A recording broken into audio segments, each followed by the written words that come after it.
اعوذ باللہ من الشیطان الرجیم بسم اللہ الرحمن الرحیم۔ معاملات اولیاء و صوفیہ رضی اللہ عنہا، تعلیمات، موضوعات، کرامات، اخلاقیات، اقوال، مختلف کلام بشمول انبیاء کرام کے معجزات، چار ائمہ کرام کے تذکرے، مرتب قیوم نظامی۔ ایک بہت اچھی کتاب ہے اور انشاءاللہ تعالیٰ آپ کو پسند آئے گی۔ آج اس کا باب نمبر 1 شروع کرتے ہیں۔ قرآن میں معجزات کا بیان، قرآن کا معجزہ۔ اللہ تعالیٰ نے قرآن کو ایک معجزہ قرار دیا ہے، جسے اگر پہاڑوں پر نازل کیا جاتا تو وہ ریزہ ریزہ ہو جاتے۔ قرآن واحد الہامی کتاب ہے جو اپنے اعجاز کی بنا پر قیامت کے روز تک اپنی اصلی حالت میں محفوظ رہے گی۔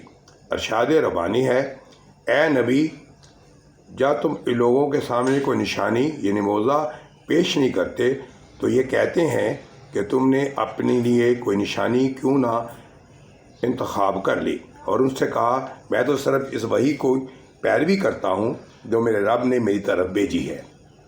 یہ بصیرت کی روشنیاں تمہارے رب کی طرف سے اور ہدایت اور رحمت ہے ان لوگوں کے لیے جو اسے قبول کریں۔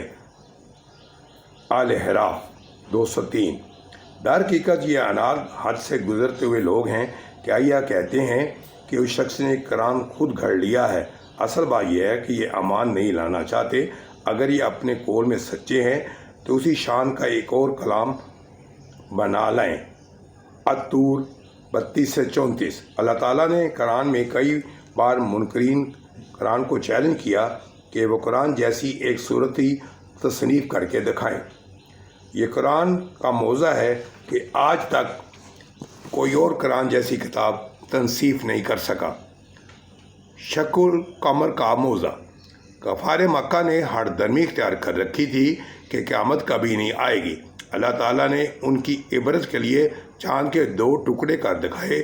دونوں ٹکڑے الگ الگ ہو کر ایک دوسرے سے اتنی دور چلے گئے کہ دیکھنے والوں کو ایک ٹکڑا پہاڑ کے ایک طرف اور دوسرا ٹکڑا پہاڑ کے دوسری جانب نظر آیا، جس سے یہ ثابت ہوا کہ دنیا کا نظام کائنات ابدی اور غیر فانی نہیں ہے اور درم برہم ہو سکتا ہے۔ ارشاد بانی ہے، قیامت کی گھڑی قریب آ گئی اور چاند پھٹ گیا۔ ان لوگوں کا حال یہ ہے کہ کوئی نشانی دیکھ لیں منہ موڑ جاتے ہیں اور کہتے ہیں کہ یہ تو چلتا ہوا جادو ہے۔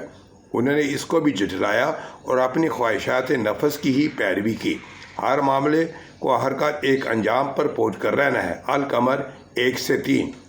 معراج کا معجزہ۔ واقعہ معراج اللہ تعالیٰ کی قدرت کی نشانیوں میں ایک نشانی ہے۔ اللہ تعالیٰ نے اپنے رسول صلی اللہ علیہ وسلم کو اپنی قدرت کاملہ کا مشاہدہ کرایا۔ حضرت جبرائیل علیہ السلام اللہ کے محبوب کو زمین سے آسمانوں کی جانب لے گئے۔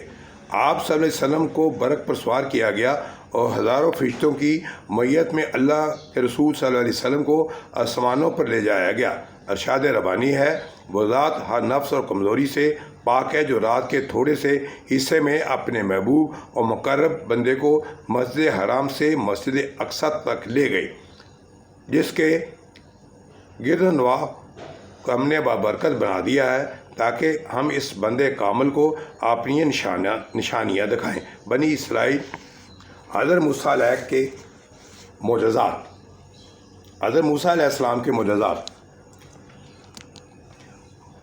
حضرت موسیٰ نے کہا کہ اے فرعون، کائنات کے مالک کی طرف سے بھیجا ہوا آیا ہوں۔ میرا منصب یہی ہے کہ اللہ کا نام لے کر کوئی بات حق کے سوا نہ کہوں۔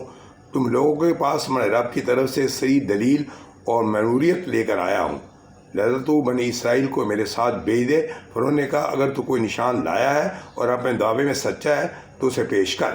موسیٰ نے اپنے عصا پھینکا اور یک ایک جیتا جاگتا اژدہا تھا اور اس نے اپنی جیب سے ہاتھ نکالا اور سب دیکھنے والوں کے سامنے وہ چمک رہا تھا۔ آل اعراف 105 سے 108۔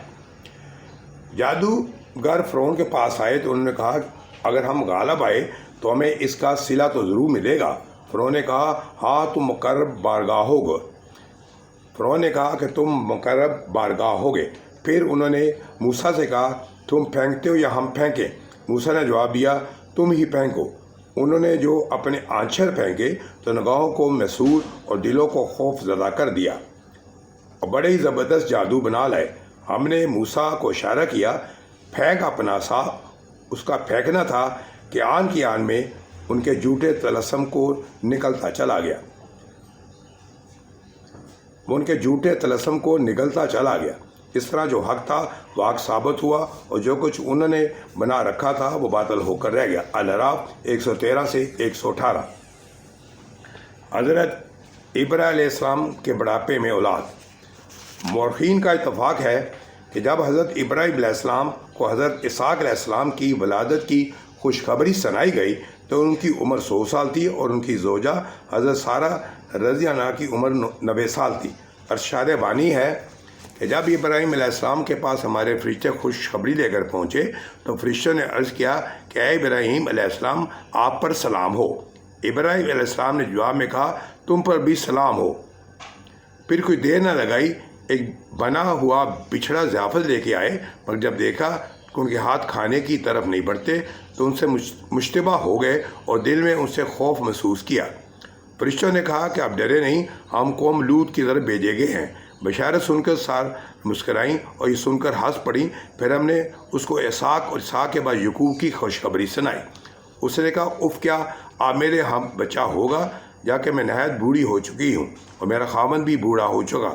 فرشتوں نے کہا کہ اللہ کے حکم پر تعجب کرتی ہو اے ابراہیم کے گھر والو، تم اللہ کی رحمتیں اور برکتیں ہیں، یقین اللہ نہایت تعریف والا اور بلند شان کا مالک ہے۔ ہود 69 سے 70۔